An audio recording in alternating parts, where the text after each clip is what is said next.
बिस्मिल्लाहिर्रहमानिर्रहीम। तो आज आपका भाई एक बहुत ही अहम डिवाइस का रिव्यू आपके लिए लेकर आया। फिर से आ गए रे बाबा, इधर जहर खाने का पैसा नहीं है तो जा रे जा। क्योंकि आज आपका भाई बात करने वाला है गूगल की डिवाइस का, जिसका नाम है 9 Pro XL। हमेशा मैं गूगल को ही क्यों लेके आता हूँ, वो उस गूगल में जो फीचर्स है ना, वो नॉर्मल फोन्स कभी दे ही नहीं सकते हैं। सबसे बड़ी बात, वो एक अमेरिकन स्टैंडर्ड डिवाइस है। पाकिस्तान के स्टैंडर्ड के हिसाब से बनती तो वीवो का X800 Pro बनता। इतनी अमाउंट भरकर भी कस्टमर को लग रहा था ऐसे जैसे कि वो एक लाश चला रहा है। अच्छा, हमको सिखा रिया है। अब आईफोन वाले बात करेंगे जी, आईफोन तो आईफोन है, लेकिन यहाँ पे आप गलत हो। अगर तो आप आईफोन ले रहे हो एक स्टेटस सिंपल के लिए, पॉकेट के ऊपर रखा हुआ होगा, लोगों को दूर से पता लगेगा कि भाई ने तो आईफोन रखा हुआ है, भाई तो बहुत स्टेटस वाले बंदे हैं वो। अगर तो आप इस वजह से ले रहे हो ना, तो आप ठीक हो, आप ले सकते हो। कौन है ये लोग?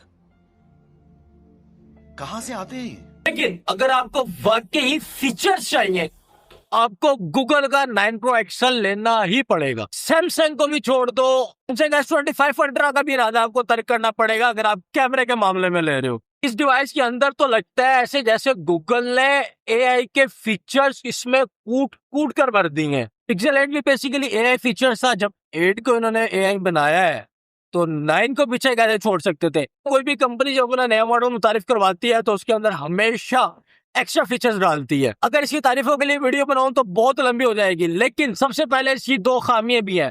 वो खामियां मैं आपको बताता हूँ।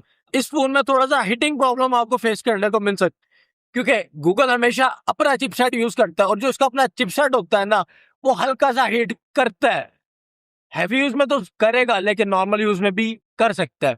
अगर आपने पबजी खेलनी है और आपको 90 FPS या 120 FPS चाहिए, तो आप इस फोन से दूर हो जाओ, क्योंकि ये फोन आपके लिए बना ही नहीं है। इस फोन ने 60 FPS देनी है।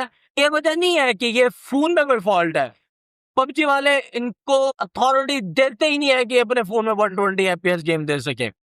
120 FPS गेम के लिए आपको आईफोन 16 Pro Max ही रेकमेंड करूंगा अगर आपने गेम खेलनी है। मैं ना कोई आईफोन के खिलाफ नहीं हूँ। आईफोन में सिर्फ इस वजह से आपको बार बार मना करता हूँ कि अगर आप 2 लाख से लेके 2,10,000 पे भरते हो, आपको 16 Pro Max मिल जाएगा, लेकिन वो फोन मिलेगा जो आपकी सिम चलाने से कासिर होगा। यार, एक फोन अगर सिम ही नहीं चला पाता है तो उस फोन का फायदा। बुराई मैंने इसकी आपके सामने रख दी है, दो बुराइयां। जाहिर सी बात है, पहले नंबर पे मैंने इसकी बुराई ही करनी है। उसकी वजह ये है कि ये ना होना कि मैं आपका पहले सारा माइंड बना के उसके बाद मैं आपको कहूँ जी ये तो भाई इसमें दो मसले भी हैं। एक तो ये फोन हमें 5G में मिल जाता है, दूसरे नंबर पे ये हमें पीटीए ऑफिशियली पीटीए अप्रूव्ड में 2 लाख की रेंज में, 1,90,000 की रेंज में, 2 लाख की रेंज में किसी भी शॉप से मिल जाता है। इतने जब फीचर्स हमने लेने हैं, 2 लाख रुपए की अमाउंट हमने भरनी है, तो हमें तो मजबूती भी चाहिए भाईजान। इसके अंदर हमें फ्रंट पे गोरिल्ला ग्लास वेक्टर 2 की प्रोटेक्शन मिल जाती है कि अगर हमारा फोन गिरता भी है तो भाईजान फोन को कुछ नहीं होने वाला है। फ्रंट तक भी रुके, बैक भी गोरिल्ला ग्लास वेक्टर 2 में दी है। फ्रेम भी तो देना था, फ्रेम भी एल्यूमिनियम में दिया है। यानी कि कंपनी चाहती है कि फोन अगर गिर भी जाए ना तो फोन को कुछ ना हो। अभी अच्छी कंपनी फोन बनाती है ना, तो वो उस फोन की मजबूती को सबसे पहले मद्देनजर रखती है। फीचर भरी जाओ, फोन की मजबूती ना दो तो फायदा। फोन गिर के अगर टूट जाता, आपका फोन गिर के डैमेज हो जाता, उसके फीचर्स कहाँ जाएंगे? खाली बोर्ड लेकर तो आपने फीचर्स को नहीं इस्तेमाल करना है ना। A20 ये फोन 221 ग्राम का, ज्यादा भारी भी नहीं है, एड नहीं है जो आप जेब में डाल के फिरोगे। फिर इसके डिस्प्ले की मैं बात करूं तो इसमें LTPO AMOLED 120 हर्ट्ज का HDR10 प्लस का हमें डिस्प्ले मिल जाता है, जो कि बहुत ही शानदार है। यानी कि आप जितना भी फोन यूज करोगे आपकी आईज को इफेक्ट नहीं करेगा। डिस्प्ले ब्राइटनेस की बात की जाए, क्योंकि कोई भी जितना मर्जी डिस्प्ले आप अच्छा लगा लो, जब आप डिस्प्ले की ब्राइटनेस को अच्छा करोगे ना, डिस्प्ले की क्वालिटी में बहुत फर्क पड़ता है। अब डिस्प्ले आप अच्छा लगा लो, लेकिन आप नट्स उसके कम कर दो, जब डिस्प्ले ने नजर ही नहीं आना है तो उसकी क्वालिटी को अच्छा करने का फायदा भी नहीं है। इसमें मैं 2000 से लेकर 3000 तक पीक में एलईडी ब्राइटनेस नट्स मिल जाते हैं। जब आपका भाई बैठ के रिव्यू दे रहा है ना, तो वो उसके प्रोसेसर को तो पीछे रख ही नहीं सकता है। भाईजान मेन फोन में प्रोसेसर ही होता है जिसने फोन को स्पीड देनी होती है। गूगल को यहाँ तक भी गवारा ना था कि वो दूसरों का प्रोसेसर यूज करें।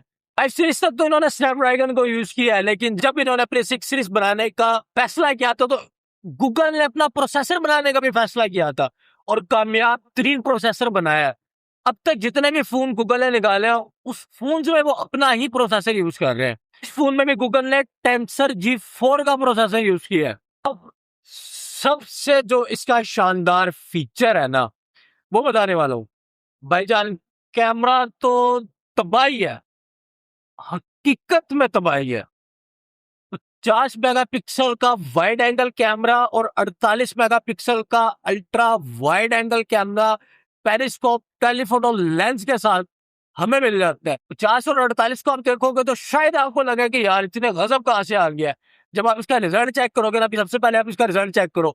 इसके रिजल्ट में ना अगर कोई बंदा आपका कोई ऐसा दोस्त है जो भी गंजा होना शुरू हो गया है और वो इस बात को एक्सेप्ट ही नहीं करता है कि भाई चल मेरे तो बाल पूरे हैं, मैं तो भी गंजा नहीं हुआ हूं, आप अगर जूम करके उसकी पिक्चर को क्लिक करोगे ना, उसके सर की पिक्चर को क्लिक करोगे और उसको दिखाओगे तो वो इस बात से नहीं मुकर सकेगा कि मेरे बाल नहीं उड़ रहे हैं।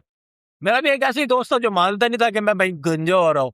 मैंने भी उसकी एक तस्वीर बना के उसको दिखाई है इसी फोन से कि भाई तू वाकई गंजा हो रहा है, ताकि तू कोई ना कोई अपना ट्रीटमेंट करवा के अपने कम से कम बालों को तो रोक सके। कैमरा जब अच्छा दिया है तो भागने वाला भी तो होना चाहिए ना। 8K 30 FPS तक रिकॉर्डिंग देगा, यानी कि रेजोल्यूशन की बात की जाए, अगर आप 8K रेजोल्यूशन में वीडियो बनाना चाह रहे हो तो आपको 30 FPS मिलेंगे। यानी कि जब आपने 8K में वीडियो बनानी है तो आपको उसकी थोड़ी सी स्पीड में कंप्रोमाइज करना पड़ेगा। 30 FPS कम भी नहीं है लेकिन ज्यादा भी नहीं है। और अगर आप 4K रेजोल्यूशन में वीडियो बनाना चाह रहे हो तो आपको 60 FPS मिल जाएगी। फ्रंट कैमरे की अगर बात करूं तो 42 मेगापिक्सल का इसके अंदर हमें फ्रंट कैमरा मिल जाता है, वो भी अल्ट्रा वाइड एंगल के साथ, यानी कि आप फ्रंट कैमरे में जूम के शशके ले सकते हो। फिर HDR पैनोरामा भी, जब अल्ट्रा वाइड एंगल कैमरा डाला है तो पिक्सल्स का भी तो ख्याल रखना है ना। आप जूम करो ये ना हो ना आपके पिक्सल्स फट जाए। तो HDR पैनोरामा का आपको फीचर्स भी दिया है, स्टीरियो में इसके अंदर साउंड भी दिया है, 5060 mAh की बिग बैटरी दी है। जिन बंदों का अगर गूगल से क्लेम था ना भाई बैटरी नहीं है, तो आपका क्लेम भी दूर हो गया है। 37 वाट का वायर वाला चार्जर है और 27 वाट का वायरलेस चार्जर हमें मिल जाता है और रिवर्स चार्जिंग ऑप्शन भी इसके अंदर मिल जाता है। अगर इसकी तारीफों के पुल बांधने के लिए बैठ जाऊं तो वीडियो बहुत लंबी हो जानी है, क्योंकि भाई फीचर्स ही फीचर्स है इसमें। इसलिए इस वीडियो को यहाँ पे स्किप करते हैं। अगर किसी को इससे ज्यादा मजीद में डिटेल में वीडियो चाहिए तो वो मुझे बता सकता है। इतना तो आपका भाई आपके लिए कर ही देगा।